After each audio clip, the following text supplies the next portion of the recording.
నమస్కారం. BDS news తెలుగుకి సుస్వాగతం.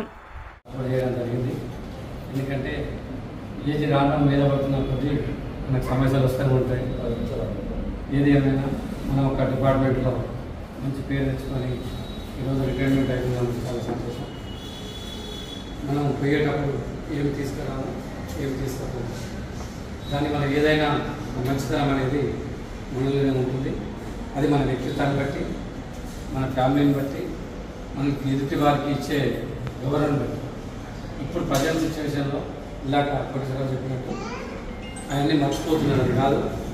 వెనుక వాక్యాలను కూడా మనం వాస్తవానికి పెడుతుంటాం, మనలో మనం మర్చిపోతున్నాం. ఎప్పుడైతే ఎదుటి వ్యక్తికి ఎంత మనం మన యంగ్ వ్యక్తి ఎస్ఐ కోటేశ్వర గారి రిటైర్మెంట్ ఫండ్ రావడానికి ఫ్యామిలీ అందరికీ చిక్కడపల్లి పుణ్యక్షేత్రం ఏదేమైనా ఉద్యోగరీత్యా అనేది రిటైర్మెంట్ అనేది తప్పదు. అదేవిధంగా మనం ఏ రోజైతే డిపార్ట్మెంట్లోకి వచ్చినా పక్కా రిటైర్మెంట్ అనేది ఉంటుంది. వేరే డిపార్ట్మెంట్ అంటే మన డిపార్ట్మెంట్ అనేది కత్తితో సాము లాంటిది. యాక్చువల్గా వేరే ఉద్యోగాలు అంటే 10 to 5 ఉంటుంది, మనకు అది కాదు. అసలు ఇన్ని రోజులు 40 to 20 years అతను